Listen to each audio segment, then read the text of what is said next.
Bom, então o tema que eu combinei aí com o Padre Tiago de tratar nessa conferência trata-se um pouco das falsas aparições. Claro, vou falar um pouco rapidamente aqui da importância da aparição de Nossa Senhora de Fátima, mas é um problema que vocês vão ver sempre existiu na história da Igreja, sobretudo em épocas de grande crise, seja de crise moral, crise de fé, sobretudo na nossa época. Então, sempre nesses momentos difíceis na história da Igreja, o demônio tentou multiplicar falsas aparições. E, infelizmente, em todas essas épocas, as pessoas aceitavam muito facilmente qualquer vento de doutrina que aparecia. Então, vou mostrar para vocês aqui, sobretudo, 3 histórias, né? Uma delas, São Francisco de Sales conheceu. Outra história foi uma coisa bem complicada que aconteceu na Espanha, ali na época barroca. E também algumas reações de São João da Cruz diante das pessoas que aceitavam muito facilmente qualquer tipo de revelação privada, qualquer tipo de aparição e coisas desse tipo. Porque é verdade que quando nós temos uma crise de fé e quando a verdade católica não é apresentada de uma forma clara, as pessoas facilmente, né, vocês vão ver o que São João da Cruz falava, né, um pouco desse assunto, alguns santos, as pessoas facilmente acabam se apegando a certas aparições privadas e algumas revelações privadas, quase que como uma forma de suprir essa fome, digamos assim, essa sede da verdade que as pessoas gostariam, né, de estar escutando. Então, facilmente acabam aderindo a muitos erros, porque uma crise de fé, e a Igreja sempre foi muito clara nisso, ela se resolve pela fé e não por carismas particulares. Ainda que uma aparição privada seja real, né, seja uma verdadeira aparição vinda realmente de Deus, ela nunca vai aparecer para substituir a doutrina católica. Muito pelo contrário, ela vai aparecer para sustentar, apoiar as pessoas na fé católica, mas nunca nesse aspecto de novidade. Então, são algumas coisas em relação a essas falsas aparições que eu gostaria de falar com vocês, para justamente a gente poder ver alguns critérios para a gente se afastar desses erros.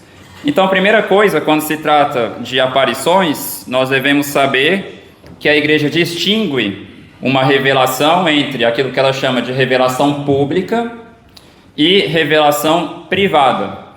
O que isso significa? A revelação pública é o conjunto de verdades necessárias à salvação, que Deus foi revelando progressivamente, ou seja, Ele começou a transmitir certas verdades ao homem ali no Antigo Testamento, e essa revelação da verdade se encerrou, e é isso que a Igreja sempre ensinou, com a morte do último dos apóstolos, ou seja, São João Evangelista.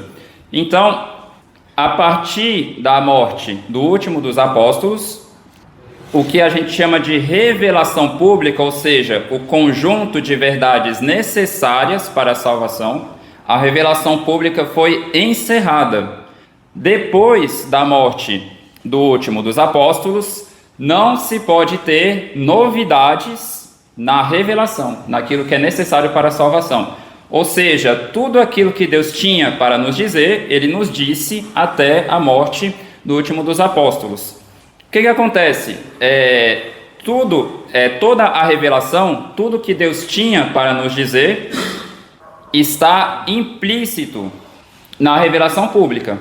Então, por exemplo, aquilo que está implícito pode ser que com o tempo, justamente, aprofundando essa parte da revelação pública, a gente possa explicitar melhor. Seria o caso, por exemplo, da Imaculada Conceição. A Imaculada Conceição não é uma novidade, por mais que o dogma tenha sido proclamado em 1854, não é uma novidade. É apenas uma explicitação clara de algo que já estava contido implicitamente na revelação pública. Então, todos os dogmas, quando eles vão sendo proclamados durante a história da igreja, eles não são novidades, né? São atualizações, né? Usar um termo um pouco mais teológico, né? Que a gente usa mais filosófico, são atualizações de potencialidades que já se encontravam ali na revelação pública. Então, a Imaculada Conceição já estava ali contida, né? Desde da morte do último dos apóstolos. Mas a explicitação dessa verdade que já estava ali implícita foi feita depois. E assim também para muitos outros dogmas na história da igreja. Então, tudo que Deus tinha para nos dizer, Ele nos disse nessa revelação pública.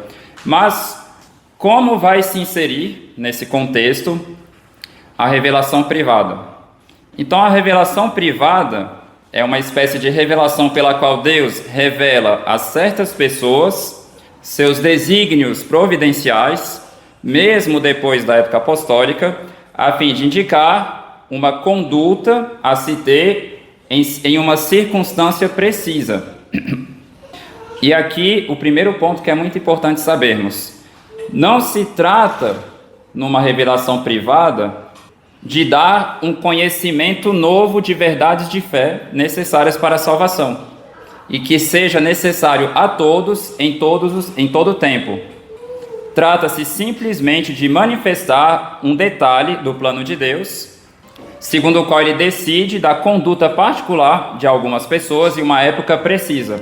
Então, as revelações privadas, elas não estão aí para apresentar novidades, mas são coisas pontuais, digamos assim, da providência de Deus, em relação a um plano que Ele tem para a nossa salvação, para mostrar exatamente uma conduta a se ter numa circunstância difícil. Então vou dar um exemplo para vocês, vai ficar mais claro. Dom Bosco, ele começou então o apostolado dele com os garotos do oratório, e ele tinha muito receio de começar apostolado com meninas. Então, realmente, ele ficou muitos e muitos anos afastado, né, dessa história de fazer apostolado com meninas. Ele queria saber dos meninos dele, queria deixar as meninas para outro.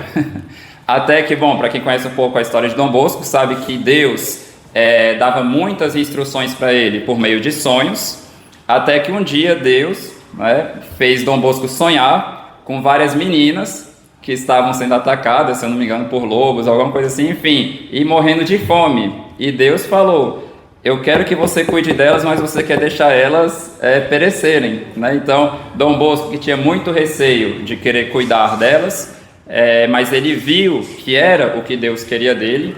Depois, se eu não me engano, o Papa Pio IX obrigou Dom Bosco a fazer alguma coisa para trabalhar também na salvação das meninas, e foi quando então ele encontrou a Madre Maria Mazzarello e começou então a obra das Irmãs de Nossa Senhora Auxiliadora, justamente para também fazer um apostolado com as meninas. Ele não fazia diretamente, né? Mas para que vocês vejam, ele teve uma espécie de revelação privada que não estava acrescentando em nada ao conteúdo da revelação pública, ou seja, daquele conjunto de verdades de fé necessárias para a salvação, mas era Deus indicando para Dom Bosco uma conduta particular a se ter numa certa circunstância, né? Naquela época, a Itália estava sofrendo muito por causa de perseguições dos liberais e também dos maçons, e uma das coisas que tanto os liberais quanto os maçons, que em geral estavam agindo juntos, né, uma das coisas que eles queriam era justamente cuidar da educação das crianças para perverter, né, a juventude desde muito cedo. Então, Dom Bosco apareceu ali na Itália providencialmente para impedir, de certa forma, que arrancassem a fé das crianças e dos jovens. Então isso é muito importante. A nossa forma de olharmos para uma revelação privada nunca pode ser no sentido de encontrarmos uma novidade no que se refere à revelação. Uma revelação privada sempre vai apoiar, se ela vier de Deus, obviamente, sempre vai sustentar e sempre vai vir para auxiliar a revelação pública, mas nunca como algo para apresentar uma certa novidade, porque Se nós admitirmos uma novidade, quando se trata de uma revelação privada, como que um conteúdo novo ao conjunto de verdades necessárias para a salvação, isso se chama simplesmente uma heresia, né? Então a gente sabe com certeza absoluta que depois da morte do último dos apóstolos não se pode ter mais na igreja uma nova revelação de uma verdade necessária para a salvação. Então isso é importante sabermos, porque sempre que tivermos diante de nós uma espécie de revelação privada, a primeira reação de um católico consciente do que é o catolicismo é procurar no ensino oficial da igreja o que a igreja já ensinou sobre o assunto. Vou dar um exemplo para vocês. Tem uma coisa que está muito, muito popular mesmo, por incrível que pareça, mesmo no meio tradicional, né? Isso não só no Brasil, mas no mundo inteiro, que é a tal da história dos 3 dias de trevas, né? Dos 3 dias de escuridão, que vai acontecer um dia aí. E sei lá, quem não tiver água benta em casa, com vela do dia 2 de fevereiro e também um monte de coisa abençoada, e se baterem na sua porta não é para abrir porque é o demônio, quem não tiver isso, não sei o que vai acontecer, vai morrer, né? Como se, vejam a mentalidade, como se morrer em si fosse uma coisa ruim. Morrer não é ruim, o que é ruim é morrer em estado de pecado mortal, isso sim é ruim, né? Se a pessoa morrer, mas está com estado de graça, vai para o céu, né? Não tem problema. Mas qual o problema? Quando as pessoas se deparam com uma espécie de revelação dessas, qual deveria ser a primeira reação delas? Correr atrás do que a igreja já ensinou sobre o assunto. Então, por exemplo, assim que, para mim, eu já tinha escutado isso há muito tempo atrás, depois eu já sabia que era um absurdo, mas depois de padre, eu vi que estava muito popular, né, no meio católico, muitas pessoas acreditavam, muitas pessoas perguntavam, tudo mais. Então eu voltei para ver, né, o que a igreja já falou sobre esse assunto, né, porque para mim já era óbvio que era meio ridículo. Então o que eu fui ver? Procurei o Catecismo do Concílio de Trento, Catecismo de São Pio X, procurei manuais de teologia, procurei... tem um livro que tem as declarações oficiais dogmáticas dos concílios, né, durante a história da igreja, que é um apanhado, né, dessas citações, chama-se Denzinger, para quem conhece talvez já sabe do que se refere, e simplesmente nada, né? A igreja nunca ensinou em nenhum catecismo, em nenhum concílio, né, dogmático. Procurei se São Tomás de Aquino tinha falado alguma coisa, né, dos 3 dias de trevas, não falou nada. Santo Afonso não fala nada, São Roberto Bellarmine não fala nada. Ou seja, nenhum doutor da igreja, nenhum concílio, nenhum catecismo sério jamais ensinou esse tipo de coisa. Então, da onde que surgiu isso? Né? Então percebam que, e muitas vezes, aí fica uma história mal contada, que o pessoal fica falando, mas o Padre Pio falou dos 3 dias de escuridão, mas o pessoal já falou que o Padre Pio falou tanta coisa, que fica muito, a gente percebe que são fontes superficiais, né? Às vezes o pessoal fala, mas tem uma outra pessoa que também era uma santa mística, etc.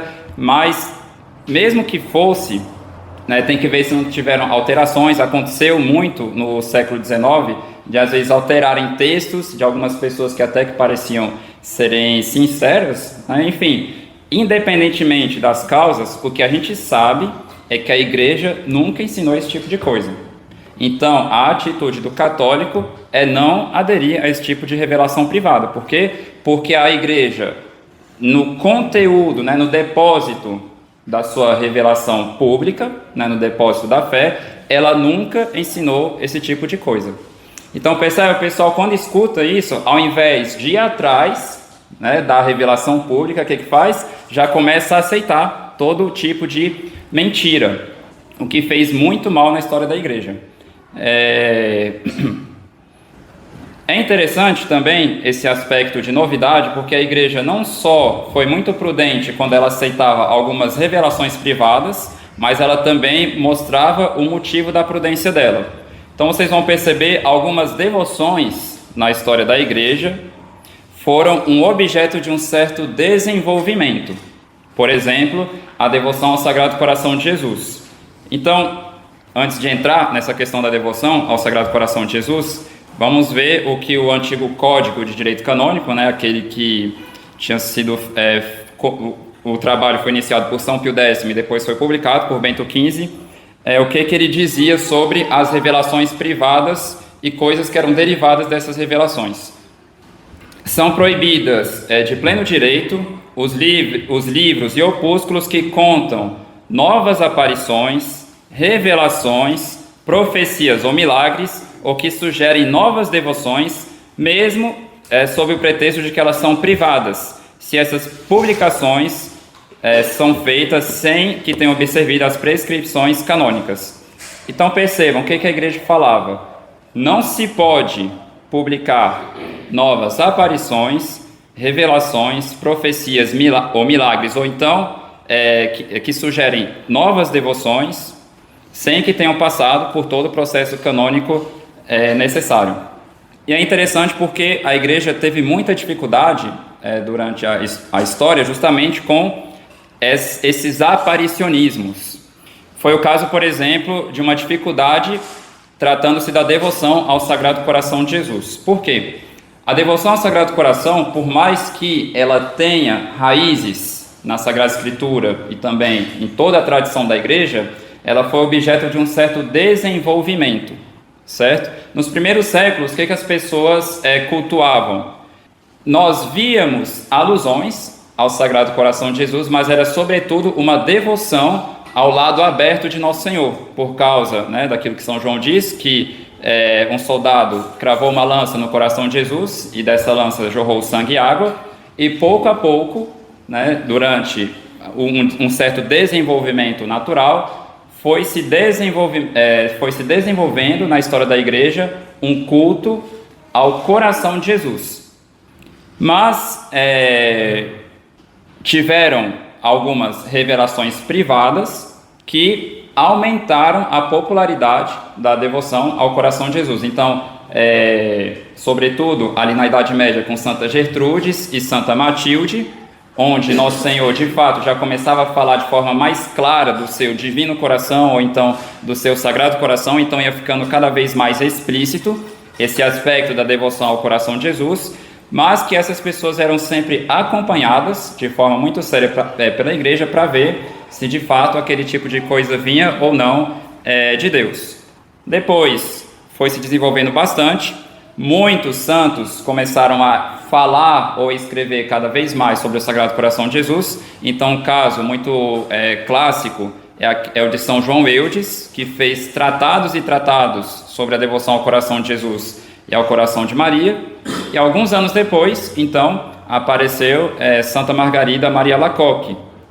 E a partir dela, de fato, a devoção ao Sagrado Coração de Jesus ganhou um aspecto de prática popular que facilitou muito a difusão dessa devoção no mundo inteiro. Por quê?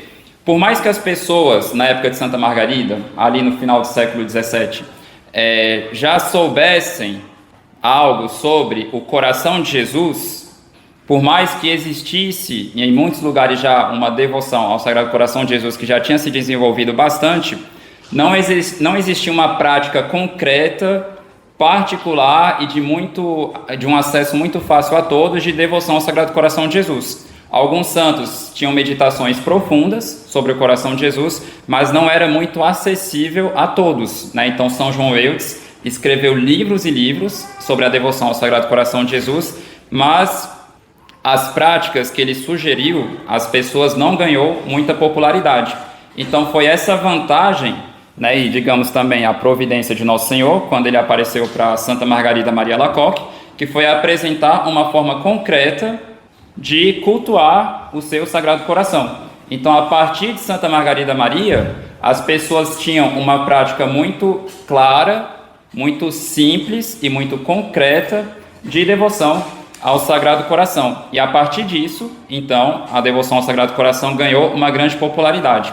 Mas o que as pessoas não sabem é que essa devoção do Sagrado Coração, para receber sua plena aprovação, até a igreja permitir um culto, uma festa litúrgica ao Sagrado Coração de Jesus, demorou 2 séculos. Então a igreja ficou 2 séculos estudando, analisando e fazendo vários debates para ver se era conveniente ou não aceitar essa devoção ao Sagrado Coração de Jesus. Não foi uma coisa que ela apareceu em um ano e no outro ano já estava todo mundo, a igreja deixou, não, deixa, é coisa de Deus. Não foi assim, foi um debate de 2 séculos, demorou muito tempo e tinham objeções muito sérias e não eram objeções feitas por pessoas que eram contra a verdadeira piedade, que não tinham um espírito católico sério, eram objeções feitas por teólogos muito bons e que mostra também uma certa prudência da igreja para não sair aceitando qualquer coisa, né, que venha com o nome de revelação. Inclusive, a devoção de Santa Margarida quase foi aprovada na época de Santo Afonso de Ligório. Alguns escritos de Santo Afonso, ele comenta dos debates que um padre jesuíta tinha feito na época, que era o padre Galifet, que ele tinha apresentado todo um tratado justificando teologicamente por que nós podemos cultuar o Sagrado Coração de Jesus e por que também nós podemos ter uma festa litúrgica só para o Sagrado Coração de Jesus. Mas, então ali, né, o Papa e todos os assistentes estavam todos quase, digamos assim, aderindo inteiramente ao que ele tinha apresentado para mostrar a conveniência do culto do Sagrado Coração de Jesus, mas teve um padre que fez uma objeção que fez com que o Papa, que na época era o Papa Bento XIV, que foi um Papa bem importante porque ele tinha estabelecido ali as regras, né, de canonização dos santos, todo o processo, ele tinha feito uma coisa bem clara e muito precisa. Então o Papa preferiu esperar. Né? Essa objeção a gente não sabe responder, então vamos esperar. E de fato, a festa só ganhou a sua festa litúrgica na época do Papa Pio IX, para a Igreja Universal. Então vejam, foi muito tempo depois. Muito tempo depois. Só que, e aqui tem um outro porém, para que vocês vejam como que o demônio tenta justamente atacar essas coisas que vêm de Deus. Quando a festa do Sagrado Coração de Jesus foi aprovada, começaram a aparecer muitas devoções que ou eram uma repetição inútil da devoção que vinha, que acabava de ser aprovada, ou eram, então, digamos assim, variantes muito estranhas, que não eram muito de acordo com a piedade católica. Então, vou ler para vocês aqui 2 decretos que a igreja tinha soltado na época. Na época do Papa Pio IX, deixa eu só conferir aqui a data.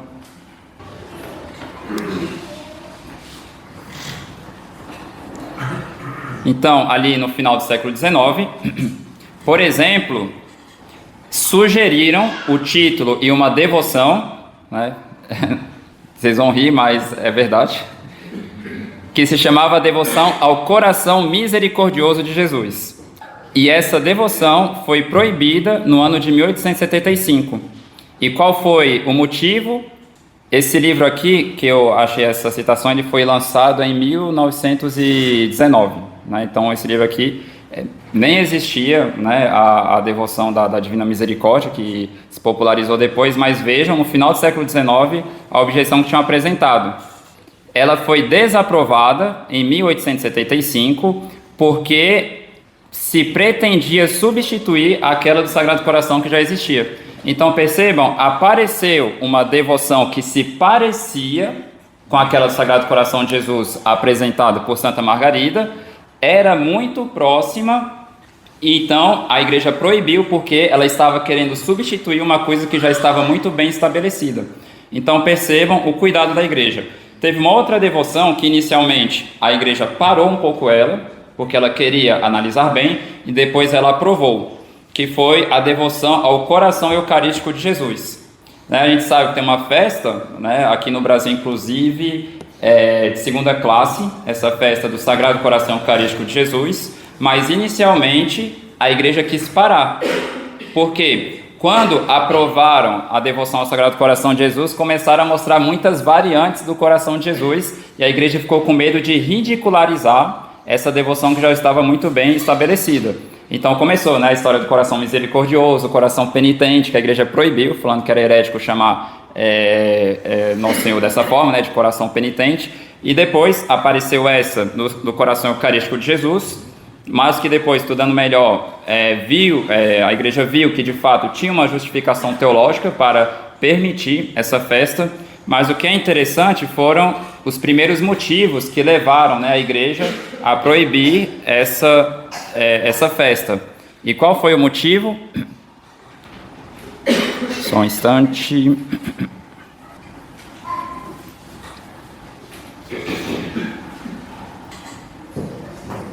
Então, a igreja proibiu essa devoção porque tinha um perigo para a fé de ficar com muita facilidade inovando e inventando novas devoções. E isso seria dar ocasião aos incrédulos de ridicularizarem também a igreja. Então percebam quais foram os motivos: impedir inovações e invenção de novas devoções, além de um perigo para a fé, ou seja, aquilo que eu falei para vocês no início, uma aparição privada, aparecer como que fazendo um contrapeso a uma revelação pública. E também iria expor a igreja ao ridículo diante dos incrédulos. Então percebam que a igreja sempre foi muito criteriosa no que concerne essa questão de revelações privadas. Então já citei para vocês um trecho do catecismo.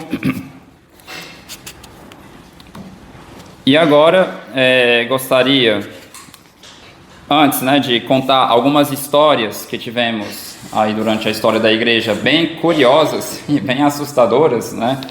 É muito importante saber que a igreja nunca obrigou os fiéis a aderirem a uma revelação privada. Mesmo uma revelação privada reconhecida pela igreja. Claro, a igreja ela pode apresentar que tal revelação não apresenta nada contra a fé, contra a moral, contra os bons costumes, mas ela jamais obrigou os fiéis a aderirem a essas revelações privadas. Então é muito importante sabermos disso, porque quando se trata da revelação pública, os fiéis são obrigados a aceitarem. Por exemplo, a Imaculada Conceição faz parte da revelação pública. Não tem opção de aceitar ou não, né, a Imaculada Conceição. Se você nega isso, você não é mais católico, entende? Então você caiu em heresia, naufragou na fé, né, como disse o Papa Pio IX na proclamação do dogma, aqueles que negassem essa verdade. Então é importante sabermos que a igreja nunca obrigou os fiéis a aderirem a esse tipo de revelação privado. Então a mesma coisa, às vezes algumas pessoas ficam falando, não, mas se você não acreditar na história dos 3 dias de escuridão, aí vai dar tudo errado para você, enfim, começa as maluquices, né? Mas as pessoas estão me obrigando a uma coisa que a igreja nunca obrigou nenhum católico, ou seja, a aderir a revelações privadas, ainda que fosse verdade essa história, né? É o que a gente viu que não faz sentido nenhum. Primeiro, a igreja nunca obrigou nenhum fiel a aderir a revelações privadas, e também a pessoa, então, está me obrigando a agir contra uma coisa que a igreja ensinou claramente, que um fiel católico não é obrigado a aderir a esse tipo de coisa, né? Então, muito importante entendermos essa precisão. Então agora eu gostaria de ler para vocês aqui, para que vocês saibam que não é de hoje que as pessoas aceitam muito facilmente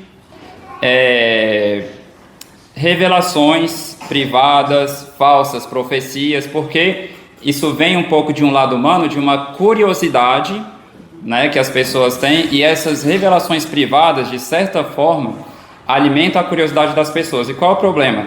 Ao invés das pessoas irem atrás de um catecismo, irem atrás de algo sólido da igreja, elas passam o tempo delas lendo e procurando essas aparições privadas, sobretudo essas duvidosas e não reconhecidas pela igreja, e acabam aceitando, né, engolindo muitas mentiras, né, muitas coisas que vão mesmo contra a fé. Porque, como eu disse, uma verdadeira revelação privada, ela não vai substituir a revelação pública, ela vai apoiar ela.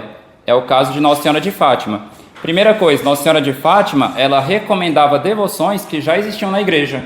O rosário, a própria devoção dos 5 sábados, por mais que Nossa Senhora tenha dado uma modalidade diferente para ela, essa devoção já existia e já tinha sido indulgenciada por São Pio X.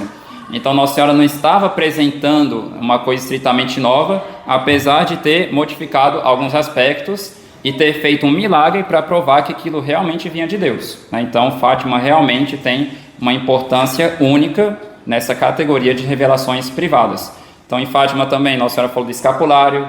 E estão vendo? Nossa Senhora não está apresentando devoções novas, está insistindo em coisas que já existiam na igreja, e também as mensagens, né, de Nossa Senhora de Fátima são coisas que não são novidades, ou seja, Nossa Senhora não está apresentando uma nova doutrina, está apenas enfatizando alguns pontos da doutrina católica que já era ensinada. Então Nossa Senhora fala do inferno, né, fala do purgatório, fala do céu, fala da importância da reparação ao coração de Jesus e ao seu Imaculado Coração. Então não são novidades essas coisas, só são insistências sobre pontos da fé católica.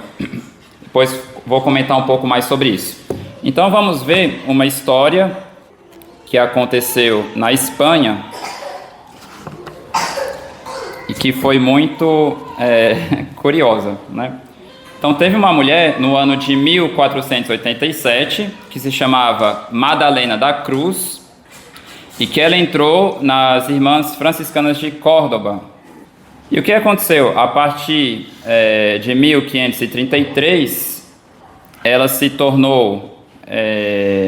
ela entrou com 17 anos no convento e em 1533 ela se tornou a abadesa, né, do mosteiro em que ela fazia parte, e ela foi reeleita 3 vezes.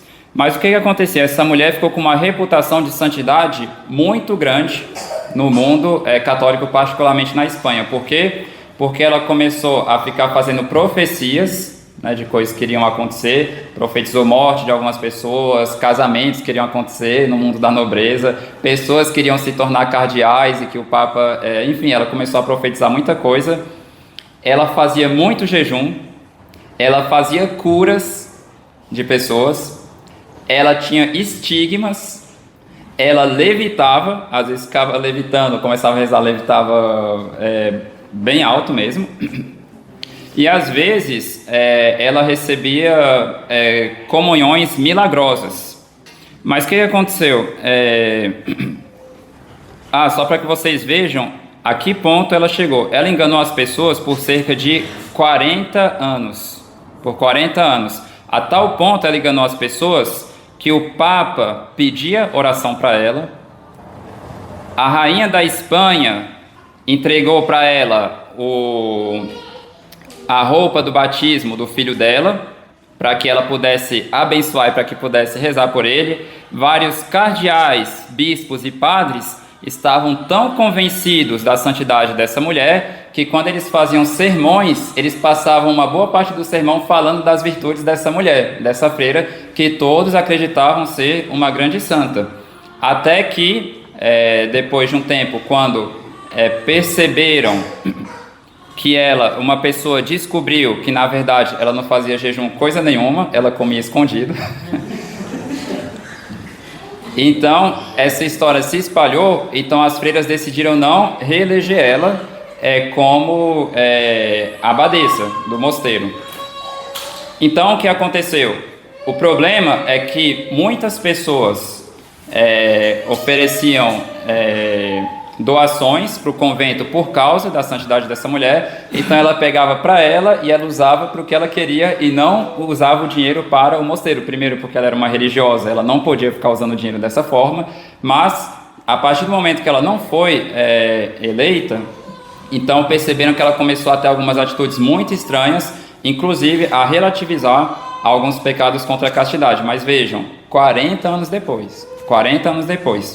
Então o que aconteceu? Ela ficou muito doente, então o pessoal ficou com medo dela morrer, e quando ela estava quase morrendo, ao menos, ela estava nessa doença, ela achou que ela ia morrer, um padre veio para atender ela e descobriu que na verdade ela estava possuída pelo demônio.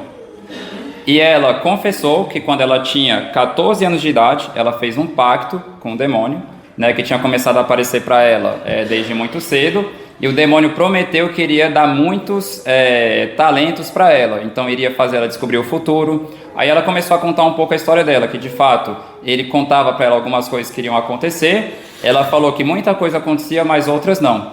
Então ele ajudava ela a fazer alguns prodígios na frente de todo mundo, fazia algumas curas, né? Enfim, ele fazia muitos prodígios que enganavam muitas pessoas. Então o padre exorcizou ela e, graças a Deus, ao menos, né, ela foi julgada pela Inquisição, e a Inquisição fez ela passar então o resto da vida dela num convento, né, fazendo penitência, pedindo perdão a Deus, e graças a Deus, ao menos, ela teve uma boa morte. Mas para que vocês vejam, a mulher enganou o Papa, cardeais, bispos, o rei da Espanha, né, com a rainha também, durante 40 anos. Durante 40 anos. Teve um outro caso, que esse caso aqui foi conhecido por São Francisco de Sales, que foi interessante. Era uma jovem que se chamava Nicole Tavernier. Isso aconteceu em Paris. E a mesma coisa, ela começou a criar uma fama de santidade muito grande, porque as pessoas diziam que ela desaparecia de forma prodigiosa, né?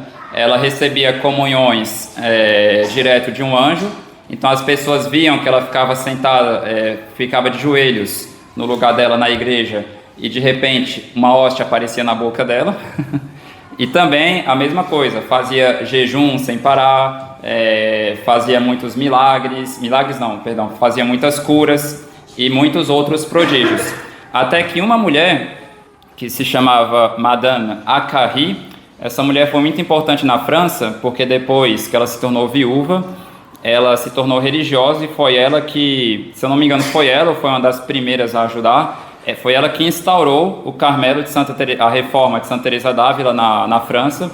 Então, de certa forma, é graças a ela que a gente tem Santa Teresinha do Menino Jesus, porque foi ela que levou, né, o Carmelo para a França. E muitos santos ali da época realmente acreditavam piamente que essa mulher era uma santa, né? Um deles foi São Francisco de Sales, que ele estava convencido da santidade dessa mulher, né, que depois, como religiosa, ela colocou o nome de Maria da Encarnação. Então, bom, o que aconteceu? Todo mundo achava que essa mulher era uma santa, e mesmo alguns padres muito piedosos, mesmo alguns padres que conheciam melhor de vida espiritual, que entendiam um pouco mais, tinham uma experiência maior de vida espiritual. Mas ela, quando ela viu essa menina pela primeira vez, ela não suspeitou, ela disse com certeza que essa menina não era inspirada pelo Espírito de Deus.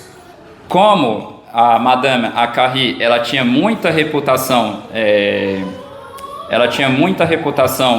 na França, muitas pessoas começaram a prestar atenção para ver se tinha alguma coisa estranha nessa jovem que estava fazendo muitas coisas extraordinárias, mas muitas outras achavam que ela estava exagerando, porque tinha muita gente realmente convencida da santidade dessa jovem. Até que, né, o que a Madame Acquarie fez para justamente desvendar que de fato essa menina era inspirada pelo demônio? Ela testou as virtudes dela. Primeira coisa, ela foi testar para ver se ela era muito curiosa, porque como ela já estava muito avançada na santidade, ela sabia que algumas pessoas com uma santidade mais avançada não se deixam levar muito facilmente pela curiosidade. Então o que ela fez? Ela deu um jeito de ver, que ela pôde verificar isso, se a menina iria mostrar curiosidade, porque ela pediu para ela entregar uma carta para o marido dela, mas ela deixou de propósito essa carta aberta.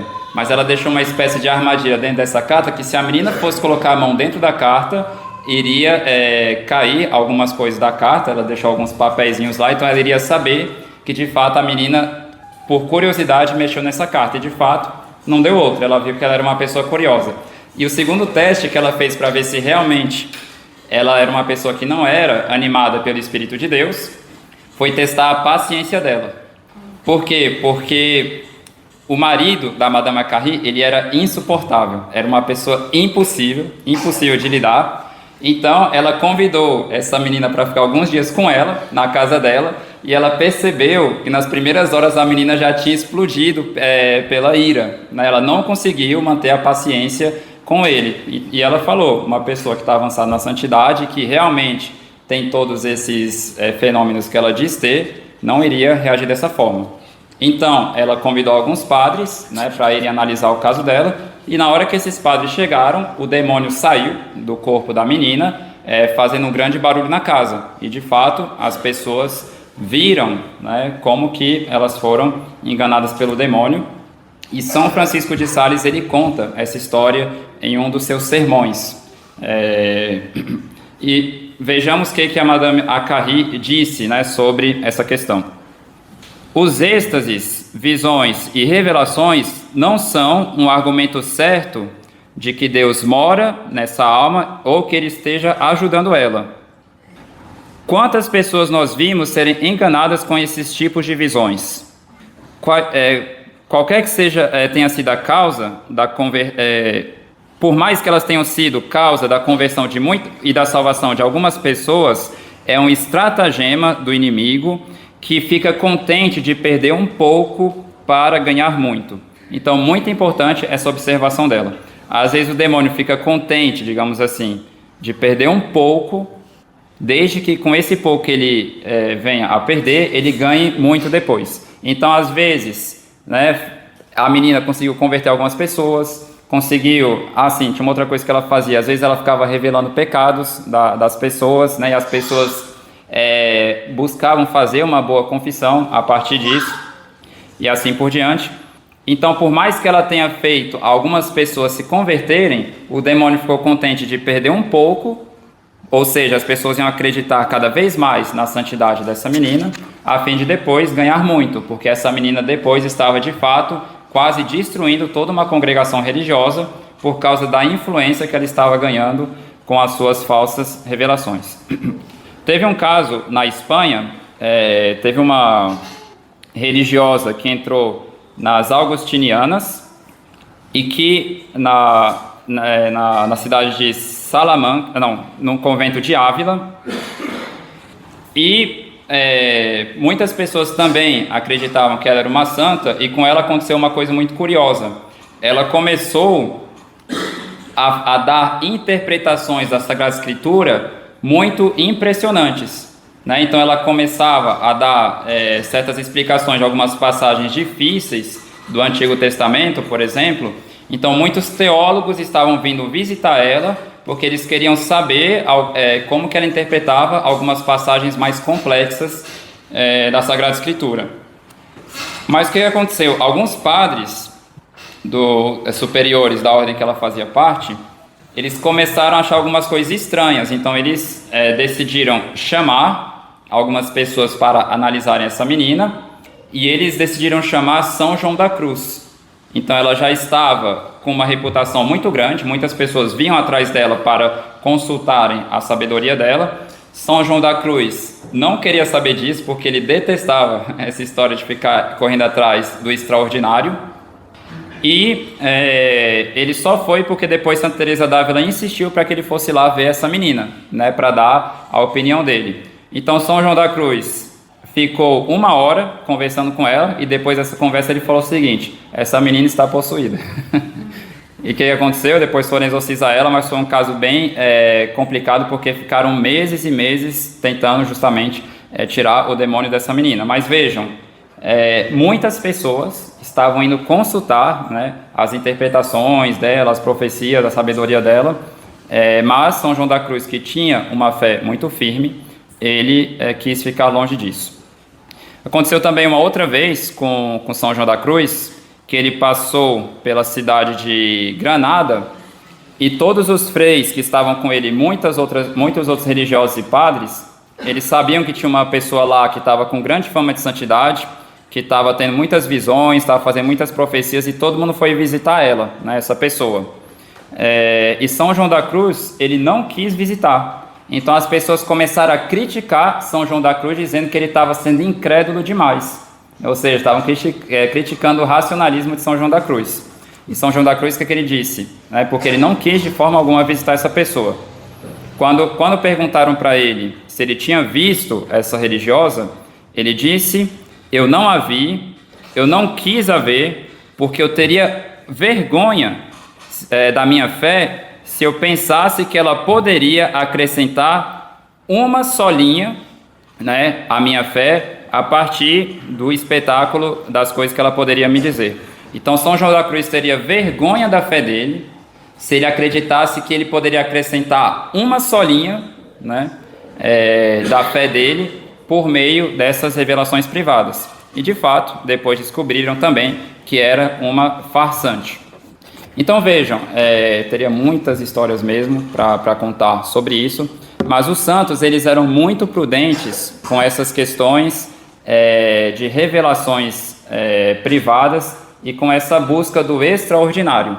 Então, se a gente pega os textos, por exemplo, de São João da Cruz e Santa Teresa d'Ávila, que eram grandes místicos, né, averiguados, místicos de verdade, eles sempre diziam que a pessoa que é favorecida por graças extraordinárias de Deus, mesmo que Deus queira continuar favorecendo elas com essas graças, a atitude delas deve ser de pedir para Deus tirar essas coisas delas. Por quê? Porque agrada a Deus continuar dando essas graças para pessoas desapegadas disso.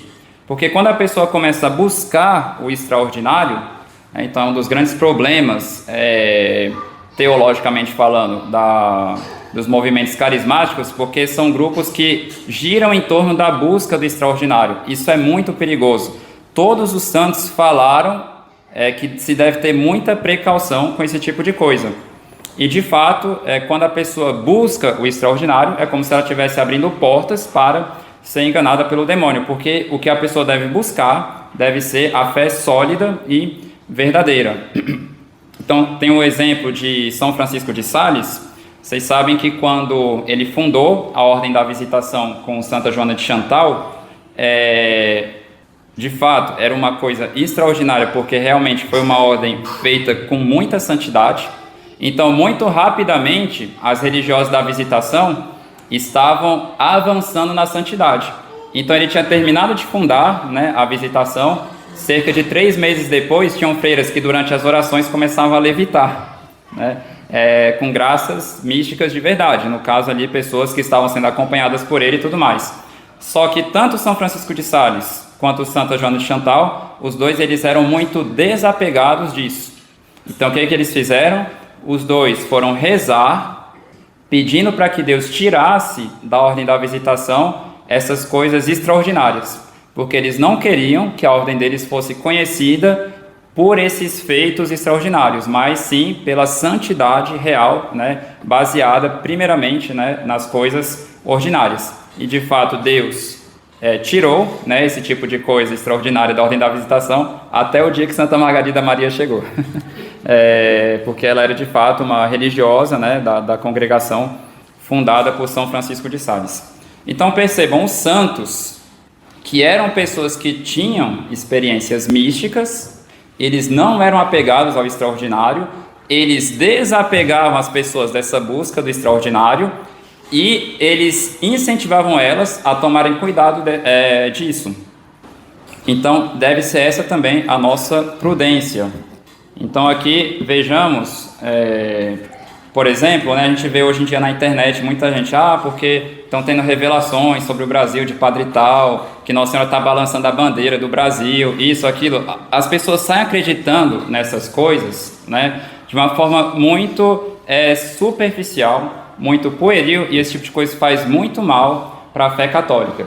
Lembrem-se disso, a gente não deve se apegar a esse tipo de coisa, né? Mesmo aparições verdadeiras durante a história da igreja, elas precisaram de muito tempo para serem autenticadas, e Deus não vai nos castigar, de forma alguma, pela nossa prudência em nos afastarmos dessas coisas. Lembre-se do exemplo de São João da Cruz que eu terminei de contar para vocês, né? Todo mundo queria correr atrás de uma freira lá para ver as coisas que ela saía falando, e ele falou: eu teria vergonha da minha fé se eu quisesse correr atrás dela para acrescentar uma só linha à minha fé, né, que justamente se baseia na revelação pública. Então aqui São João da Cruz, em um de seus escritos, ele diz o seguinte, só para que vocês vejam que nem sempre é fácil para as pessoas distinguirem uma ação de Deus de uma ação do demônio. E é por isso que ele acaba enganando muitas pessoas. Por quê, né? O demônio, ele não pode fazer milagre. Só quem pode fazer milagre é Deus, certo? A questão é que ele pode fazer prodígios. Ele pode fazer certas coisas que parecem milagres. Então, algumas pessoas que às vezes não têm uma instrução muito boa da fé, ou então, dependendo do caso, às vezes não têm um conhecimento muito aprofundado sobre graus mais elevados da vida espiritual, né? Então, dessas experiências místicas, às vezes essas pessoas, por causa dessa ignorância dessas coisas, acabam aceitando muito facilmente coisas que parecem milagres, mas não são milagres, né? Então, são enganos do demônio, justamente, para afastar as pessoas da fé. Então, vejamos aqui alguns exemplos de enganos do demônio que São João da Cruz tenta nos precaver. Então ele diz: pode ainda o demônio conhecer a fraqueza e as disposições corporais de um indivíduo, anunciando assim com antecedência a duração ou a brevidade da sua vida. Então, em si, né, eu tinha visto isso, algumas pessoas ficaram falando, tá vendo, porque de fato tal pessoa é um vidente de verdade porque ela profetizou a morte do Papa Bento XVI. Olha, ele já estava bem doente. Às vezes um médico, parem para imaginar, um demônio, ele tem uma inteligência incrível, realmente muito poderosa, porque é uma inteligência angélica, ele é muito mais inteligente que o homem. Então o que acontece? Se um médico é capaz, digamos, de prever mais ou menos a duração de vida de alguma pessoa, né? Então eu conheci alguns médicos que, né, analisando alguns fiéis nossos, falaram, tal pessoa eu acho que não passa de 3 meses de vida, e de fato a pessoa não durou 3 meses. Então se um médico com uma inteligência humana é capaz de prever essas coisas, quanto mais, entendeu? Um demônio. Então, pode ainda o demônio conhecer a fraqueza e as disposições corporais de um indivíduo, anunciando assim, com antecedência, a duração ou a brevidade da sua vida. Fatos desse gênero são numerosos e, ao mesmo tempo, tão complicados e, de tal modo, cheios de sutilezas e insinuações mentirosas, que deles não nos podemos esquivar, senão fugindo de todas as revelações, visões e palavras sobrenaturais. Então, o que acontece? Às vezes tem aparições que você percebe que é muito complicado de distinguir. Nossa, parece, mas será que é? Será que não é? Eu fico na dúvida, mas tem coisas que parecem. Então, às vezes, mesmo uma pessoa estudada, quando a gente começa, sei lá, às vezes num ambiente seminário ou num ambiente sacerdotal de pessoas que às vezes têm um conhecimento maior de teologia, mesmo nesses ambientes, às vezes algumas aparições são delicadas de analisar, né? Algumas têm uma complexidade muito grande e que a gente fica até com medo de dizer algo por causa da complexidade delas. Então, nesses casos, o que a gente tem que fazer? Fugir, né? Porque fazendo isso eu sei que eu não estou ofendendo a Deus e estou praticando um ato de virtude e de prudência. E São João da Cruz continua: é este o motivo de Deus de desgostar contra os que as admitem, porque para estes é temeridade, presunção e curiosidade expor-se ao perigo que daí resulta, e deixar crescer o orgulho, raiz e fundamento de vanglória, desprezo das coisas divinas e princípio de numerosos males em que caíram muitas almas. Então, essas coisas, né? Essas revelações, elas excitam a tal ponto a indignação do Senhor. Essas almas excitam a tal ponto a indignação do Senhor, que ele propositadamente as deixa cair no erro e seguirem na obscuridade do espírito. Abandonam assim os caminhos ordinários da vida espiritual para satisfazerem suas vaidades e fantasias. Segundo Isaías diz, o Senhor difundiu entre eles um espírito de vertigem, isto é, espírito de revolta e confusão, ou para falar claramente, espírito que entende tudo ao revés. Vai ali o profeta declarando e referindo-se às... aqui não precisa mais, eu peguei a citação incompleta aqui, mas tem problema não. Então nós temos que ter uma grande prudência. Então todo esse tipo de coisa que fica profetizando, o fim do mundo, e o detalhe, e a escuridão, isso, aquilo, primeiro reflexo de um católico ir atrás daquilo que a igreja ensinou oficialmente. ir atrás do Catecismo do Concílio de Trento, do Catecismo, né, de São Pio X, buscar ver, né, o que os santos ensinaram sobre esse assunto e não ficar se apoiando nessas revelações privadas. Lembrando, uma revelação privada não pode apresentar uma doutrina nova. Se ela for verdadeira, a única coisa que ela vai fazer é apoiar e sustentar algo que já existe na igreja.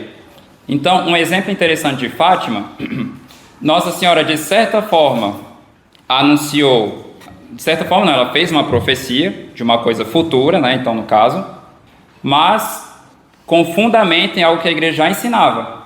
Por exemplo, quando Nossa Senhora apareceu em 1917 para as crianças, ela disse o seguinte: se as pessoas não rezarem e não se converterem, Deus vai castigar o mundo com uma guerra ainda maior. Ou seja, Nossa Senhora disse isso, né, para as crianças, estava na Primeira Guerra Mundial, então ela profetizou a Segunda Guerra Mundial e profetizou as causas da Segunda Guerra Mundial. Então o que acontece? A verdadeira causa da Segunda Guerra Mundial não foi um problema político, ele foi uma consequência de outras coisas. A verdadeira causa da Segunda Guerra Mundial foi o fato das pessoas não terem se convertido e não terem se esforçado para rezar um terço, né, todos os dias e feito a devida penitência que Nossa Senhora queria delas. Essa foi a verdadeira causa. Então Nossa Senhora falou de uma coisa futura, mas de algo que já existia na doutrina católica, ou seja, que os nossos pecados podem acarretar castigos de Deus. Então, tem vários exemplos disso no Antigo Testamento, tem vários exemplos disso também no Novo Testamento, e tem vários exemplos disso durante a história da Igreja. Então, tem um caso muito curioso, que é o caso de São Bernardo de Claraval, porque vocês sabem que ele saiu pela Europa convidando vários pais de famílias e jovens para virem lutar por Deus na cruzada, e para provar para essas pessoas que era Deus que estava chamando elas para a cruzada, ele começou a fazer vários milagres. Ele ressuscitava morto, ele curava cego, ele fazia muita coisa mesmo, São Bernardo. Então, quando o pessoal escutava ele falando, o que elas faziam? A gente vai, é Deus que está chamando. Mas qual foi o problema? Acontece que foi um grande desastre essa cruzada. Então teve uma derrota muito grande, né, da cristandade nessa cruzada. Inclusive, por causa dessa derrota, muitas mães de família na Europa ficaram viúvas e algumas pessoas começaram a chamar São Bernardo de o anticristo, que eles chamavam ele de um falso profeta, que trouxe muitas famílias para a ruína delas. Até que muitos cardeais, bispos e padres vieram defender São Bernardo, dizendo que, na verdade, o que fez eles perderem a cruzada não foi a pregação de São Bernardo, foi a má conduta dos cruzados. Porque nessa cruzada, diferente da anterior, eles tinham se comportado de uma forma muito pecaminosa. Então, ao mesmo tempo para castigar e ao mesmo tempo para ter misericórdia dessas pessoas, Deus permitiu essa derrota. Por que misericórdia? Porque muitas estavam fazendo sinceros atos de arrependimento no momento de morrer. Então era uma forma, né, como Deus ao mesmo tempo usou de castigo e de misericórdia para esses homens, porque no final das contas o importante é o céu. Mas vejam, então a história da igreja nos dá vários exemplos de que muitas coisas são castigos de pecados. Então Nossa Senhora em Fátima, quando ela fala de uma coisa futura, é algo que se justifica com o ensino oficial da igreja. Ou seja, aquilo que a igreja ensinou na revelação pública, que os pecados podem acarretar castigos. Então vocês percebam, tem algo novo no sentido de uma profecia, né, algo que ainda não aconteceu, mas que se justifica por algo que já é oficial no ensino da igreja. Então, bom, poderia citar muitas coisas aqui, né? Mas enfim, tem textos, né, do cardeal Ottaviani explicando isso, tem textos belíssimos do cardeal Pi. Vou só citar alguns trechos, né, do cardeal Ottaviani. Ele diz o seguinte: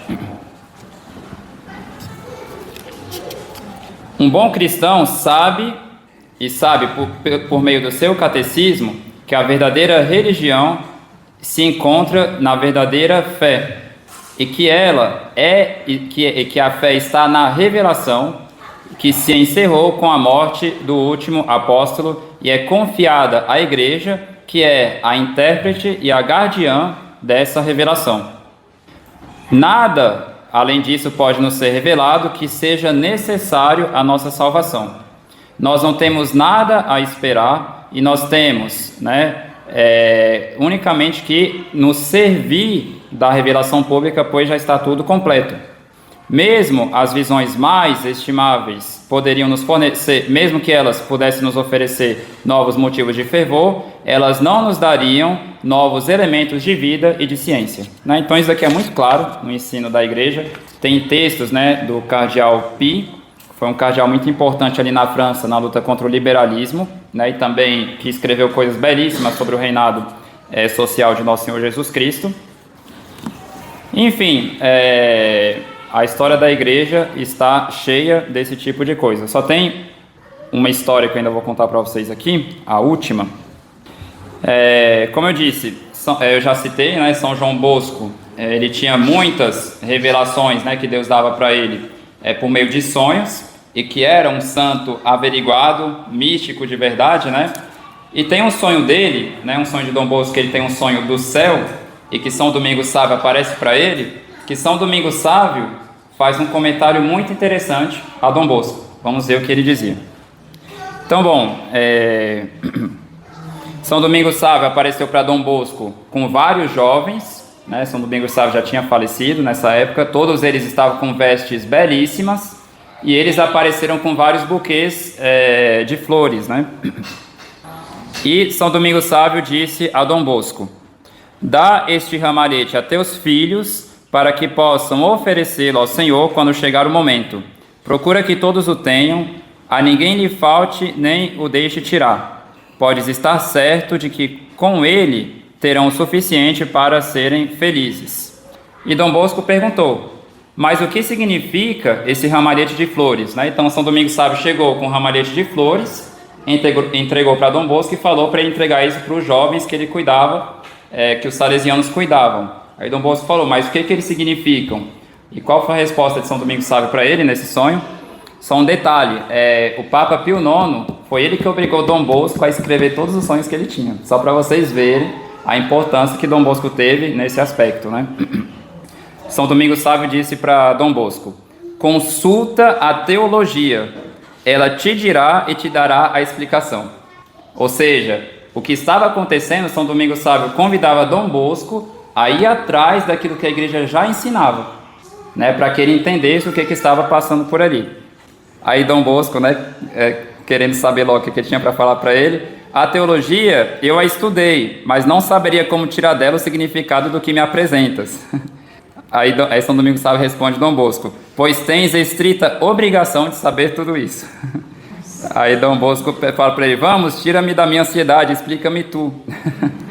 Aí Domingos Sávio fala: vês estas flores? Representam as virtudes que mais agradam ao Senhor. Então, São Domingos Sávio começa a explicar, tal flor significa pureza, tal flor a penitência, tal flor a castidade, assim por diante. Então, qual era a missão de Dom Bosco? Ele tinha que dar essas flores para os jovens do oratório, ou seja, formar eles nessas virtudes, É bem interessante. Então, São Domingos Sávio começa a fazer todo um relato de várias coisas para Dom Bosco. Aí tem, só para encerrar que eu gosto muito dessa história, aí nesse sonho, São Domingos Sávio faz a seguinte pergunta para Dom Bosco: Dom Bosco, sabes o que mais me consolou na hora da minha morte? Aí ele falou: adivinhe, tenta adivinhar. Aí Dom Bosco falou: talvez a lembrança da sua pureza, que você sempre conservou intacta, durante toda a sua vida. Ele falou: sim, isso me consolou, mas não foi o que mais me consolou. Talvez as grandes penitências que você praticou em vida. Ele falou que não foi isso que mais consolou ele. Aí Dom Bosco tentava, adivinhar o que mais consolou ele na hora da morte. Aí, como ele não adivinhava, aí São Domingos Sávio falou para ele que o que mais consolou ele na hora da morte foi ter se lembrado que ele foi um grande devoto de Nossa Senhora, Então ele encorajou, Dom Bosco a inspirar, essa devoção à Nossa Senhora, aos filhos dele, para que justamente eles pudessem se salvar. Então, basicamente é isso, né? Não sei se tem questões sobre essa questão de revelações públicas, privadas, mas o que eu queria deixar claro é isso. Infelizmente, os católicos isso está se multiplicando cada vez mais. Não sei exatamente todos os motivos, um ou outro sim, mas a gente está vendo uma superficialidade cada vez mais crescente no meio católico em relação à doutrina católica, e o pessoal com muita facilidade, né, para aderir a esse tipo de bizarrice, né, de revelações privadas, que fica cada semana no Twitter ou no Facebook soltando uma novidade, né? Então, assim, o que nós devemos fazer como bons católicos? Nós devemos nos apoiar na revelação pública. E quando se tratam de revelações privadas, dar crédito unicamente àquelas que a igreja aprovou e que não tem dúvida em relação àquilo, né? Porque alguns casos, sobretudo ali depois do concílio, ficaram bem estranhos as aprovações de algumas devoções, mas ao menos, por exemplo, se a gente pega Fátima, a gente consegue ver como que aquilo se enquadra bem em toda a doutrina católica. Então, mesmo que a gente busque coisas em algumas revelações privadas, é sempre como apoio à revelação pública, mas nunca como substituto ou como acréscimo, né? Então é muito importante a gente ter isso. Então o católico, o que ele tem que fazer? Ele tem que estudar a doutrina católica. Para de ficar lendo o livro de como que vai ser o dia dos 3 dias de treva, e vai ler o catecismo, né? Vai estudar o catecismo da igreja, vai buscar o que os santos ensinaram de forma segura, né, sobre as virtudes. Você quer se preparar para o fim do mundo? Esquece essa história de 3 dias de escuridão, vai ler Filoteia, vai ler Prática de Amor de Jesus Cristo. É assim que você vai se preparar para o fim do mundo. Vai ler História de uma Alma. É assim que um católico se prepara. Quer se preparar para o fim do mundo? Busque viver em estado de graça, se confesse, comungue, né? Busque praticar as virtudes, busque evitar as ocasiões de pecado, busque ter uma vida de oração séria. Seja católico, não é para ficar inventando novidade. Seja católico do jeito que a igreja sempre ensinou, né? Então, resumindo, é isso.